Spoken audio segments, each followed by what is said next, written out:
Hey guys, apa khabar korang semua? Nama saya Amruddin Ibrahim. Kepada yang baru jumpa channel ni, selamat datang saya ucapkan. Dan kepada yang dah subscribe dan tengok video-video saya lain, thank you so much. Kalau kita tengok situasi dekat Malaysia hari ni, kita ada lebih 50 buah e-wallet yang berdaftar di bawah bank negara. 47 daripada e-wallet tersebut adalah bukan daripada bank, dan 6 daripada e-wallet tersebut adalah daripada bank. Statistik daripada bank negara hari ni, sekitar 600 juta transaction yang berlaku melalui e-wallet, ada increment sebanyak 131% daripada tahun lepas. Dan penggunaan e-wallet ni sebenarnya telah membantu hampir 2 juta ataupun 8% daripada penduduk Malaysia hari ni untuk melakukan transaction. 2 juta tadi adalah individu-individu ataupun golongan-golongan yang tak mempunyai akses kepada bank, sama ada credit card atau debit card. Maksudnya dia tak ada bank langsung lah.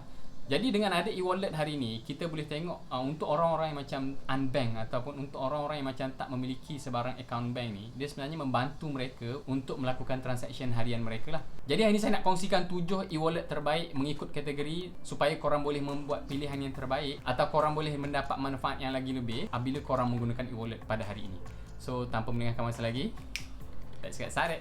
Jadi untuk kategori pertama, kita akan mulakan dengan kategori bill payment ataupun e-wallet yang terbaik dalam kategori pembayaran bil.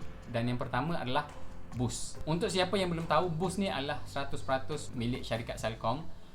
Ianya adalah satu-satunya e-wallet yang ditumbuhkan oleh Celcom sendiri. Dan antara kelebihan yang saya boleh ceritakan tentang Boost ini adalah dia punya shade coin itu sendiri. Apabila kita buat sebarang payment, bil elektrik, bil air, bil internet dan sebagainya, Boost ni akan memberikan kita coin. Kita boleh tebus coin tersebut mengikut kategori-kategori yang kita nak. Antaranya adalah seperti cash, gift dan sebagainya lah.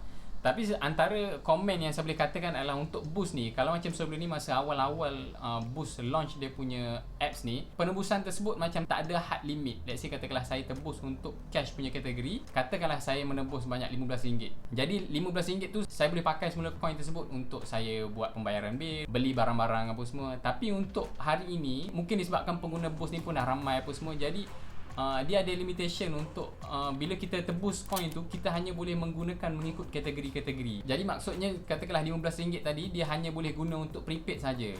So kita dah tak boleh pakai untuk bayar bil lain ataupun nak beli grocery apa semua kan.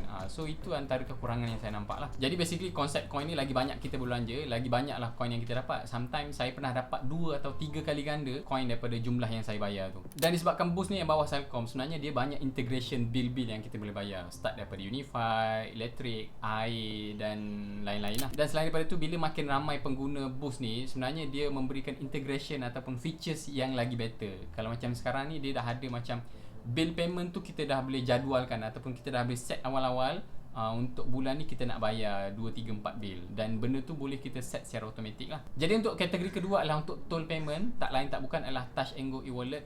Kalau macam siapa tak tahu, Touch 'n Go ni adalah sebenarnya dia adalah anak syarikat 100% milik CIMB Holding Groups. Yang untuk features yang paling menyelah yang ada dalam Touch 'n Go e-wallet hari ni compare dengan e-wallet yang lain adalah, yang pertama adalah Pay Direct, yang kedua adalah RFID. Untuk siapa yang tak tahu, adalah Pay Direct ni adalah membolehkan kita untuk membuat top up ataupun tambah nilai terhadap kad Touch 'n Go tu tanpa kita perlu macam pergi top up dekat di kaunter highway kat luar sana. So bila kita Touch 'n Go tu, katakanlah duit dalam Touch 'n Go kita tak cukup, so dia akan automatic deduct daripada e-wallet kita sendiri. Dan untuk RFID pula, saya boleh katakan ia adalah new improvement ataupun new teknologi yang akan menggantikan Smart Tag hari ni. Kalau macam kita tengok Smart Tag ni macam agak leceh juga, walaupun dia laju, kita tak perlu nak touch apa semua, tapi kita still lagi menggunakan dia punya Smart Tag tu. Kalau macam tak ada Smart Tag tu, dekat highway tu tak boleh nak detect. Tetapi dengan adanya RFID, kita tak perlu lagi nak bawa Smart Tag, kita just boleh lalu Smart Tag lane tu dengan menggunakan RFID tadi. Dan saya rasa untuk top up pun, kita dah tak perlu top up menggunakan kad Touch 'n Go tu, kita boleh top up directly melalui kita punya Touch 'n Go e-wallet tadi. Tapi sebenarnya ada lagi limitation untuk Pay Direct ataupun RFID ni. Kalau tak silap saya, dia ada certain highway ataupun certain lebuh raya sahaja yang membenarkan features tersebut. Kalau tak silap saya, untuk Klang Valley punya highway tak ada masalah.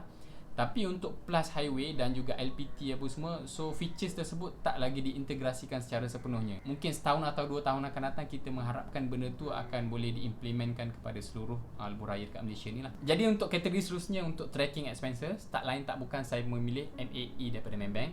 So ini adalah bagi saya tracking expenses yang pertama adalah dia adalah free, semua orang boleh guna, dan in fact untuk orang yang tak ada account dengan Maybank pun korang boleh register untuk ada MAE punya account. Kalau tak silap saya dia ada promo bila untuk orang yang macam tak pernah ada MAE ataupun account Maybank ni, dia memberikan RM8 percuma. So korang boleh tengok dalam video description, nanti saya akan sediakan. Features yang saya suka dalam MAE ni, bila kita membuat sebarang pembelian ataupun tak kisahlah online ataupun offline, kita sebenarnya boleh tengok semua expenses tersebut dalam bentuk pie chart tau. So benda tu macam sangat menarik.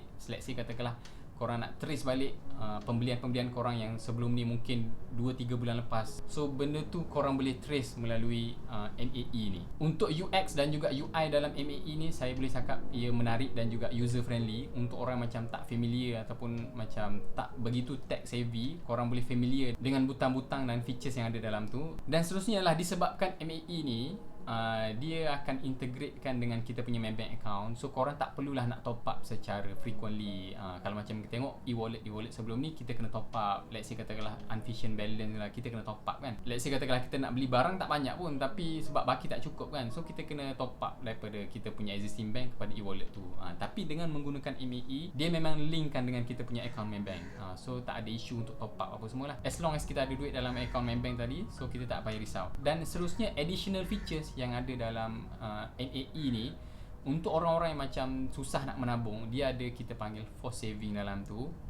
Kalau tak silap saya, features tu nama tabung. Kita boleh setkan every month berapa banyak yang kita nak simpan. So dia akan buat auto deduct terus dalam kita punya account Maybank juga, tapi dalam spesifik tabung ataupun dalam spesifik wallet dalam tu lah. Kategori seterusnya adalah e-wallet untuk isi minyak. Tak lain tak bukan saya akan memilih Settle.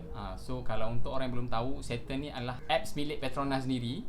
So antara features yang saya suka adalah, kalau macam sebelum ni tiap kali kita nak isi minyak apa semua, so kita perlu keluar daripada kereta and then pergi bayar dekat kaunter apa semua kan. Tapi dengan adanya Settle ni, kita boleh buat pembayaran melalui e-wallet di dalam kereta.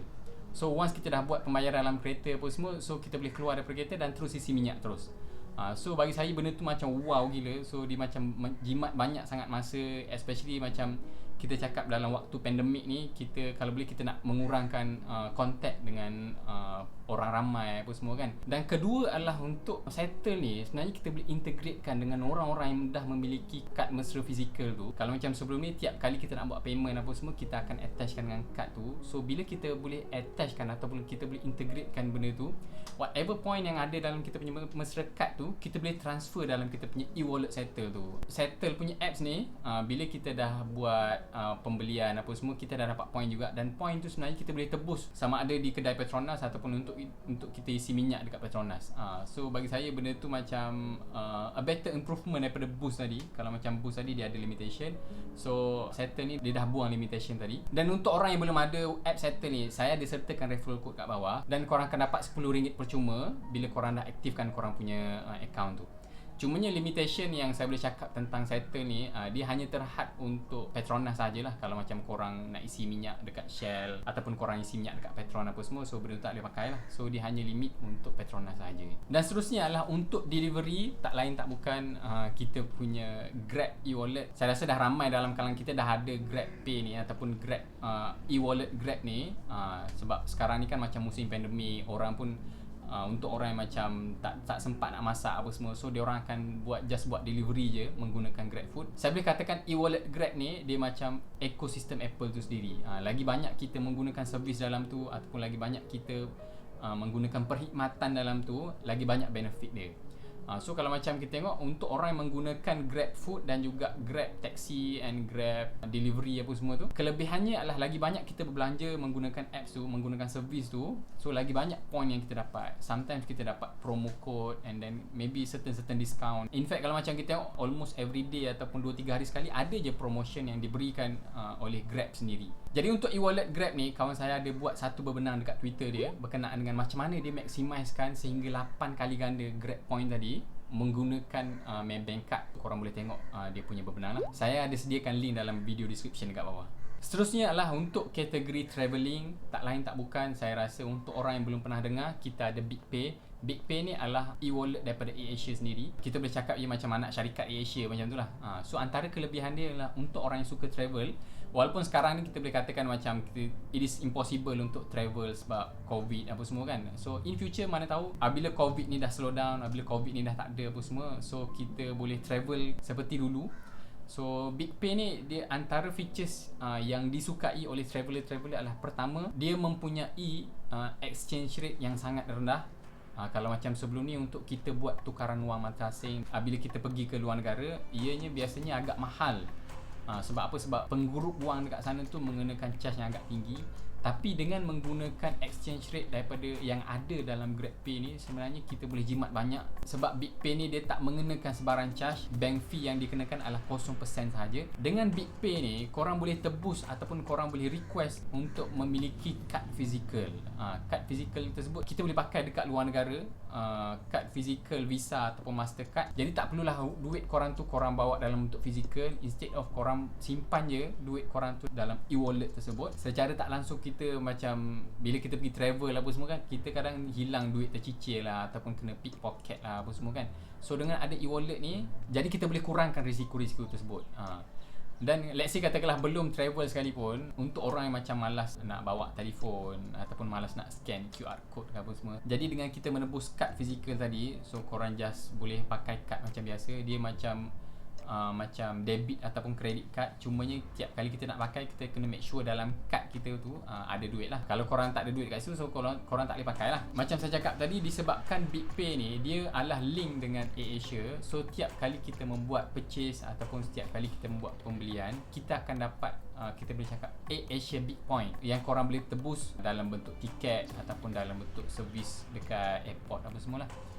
So untuk orang yang belum ada BigPay punya kad, saya ada sertakan referral code kat bawah. Jadi korang boleh masukkan referral code tersebut dan dapat sekitar dalam RM10 secara percuma, dan korang dapat kad fizikal. Jadi sementara kita belum travel apa semua, kita boleh gunakanlah BigPay ni untuk kita buat pembayaran apa semua kan. Dan untuk kategori seterusnya adalah untuk online shopping. Tak lain tak bukan kita ada ShopeePay. Untuk yang belum tahu, ShopeePay ni adalah milik syarikat daripada SEA Group. Ianya adalah sebuah syarikat teknologi konglomerat daripada Singapura.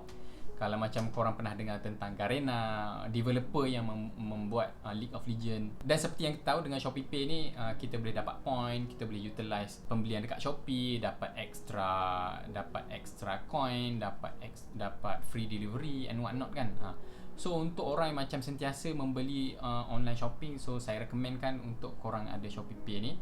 Dan bukan tu je, sometimes disebabkan ShopeePay ni dia adalah sebuah konglomerat yang besar dekat, kita boleh cakap dekat Asia Tenggara ni, dia sebenarnya banyak memberikan promosi ataupun memberikan cashback secara percuma. Antara macam saya pernah guna adalah bila kita nak post barang guna JNT, sometimes dia ada macam cashback RM3, RM5, ataupun kita buat pembayaran dekat kedai-kedai makanan seperti Big Apple, Tea Life, Family Mart, Secret Recipe dan sebagainya. Jadi bila kita menggunakan ShopeePay ni, so adalah cashback dia lah.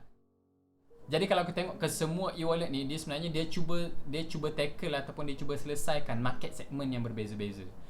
Benda tu sebenarnya memberi manfaat ataupun advantage kepada kita, sebab kita boleh memilih lebih banyak pilihan based on kita punya preference, based on kita punya usage, based on kita punya penggunaan apa semualah. Walaupun ada banyak e-wallet dekat Malaysia ni, bagi saya benda tu macam ia bukannya sesuatu kekurangan, sebenarnya dia memberikan kelebihan kepada kita sebagai consumer, sebagai pengguna, untuk ada pilihan yang lebih banyak. Mungkin situasi sekarang ni ada orang yang akan cakap buat apa nak guna BigPay, sebab kita pun tak boleh nak travel apa semua kan.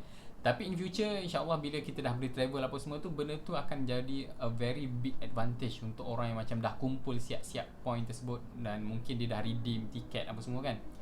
So kita doakan yang terbaik untuk masa akan datang. So hopefully kita boleh travel macam biasa. So tu je perkongsian saya dalam video kali ni. Hopefully korang dapat manfaat daripada video saya kali ni. Hopefully ianya memberi sedikit idea untuk korang memilih apakah e-wallet yang terbaik untuk korang pakai based on preference dan juga situasi korang. Kalau korang suka video-video macam ni, please consider untuk like dan subscribe. So kita jumpa lagi untuk masa akan datang. Jumpa lagi. Bye.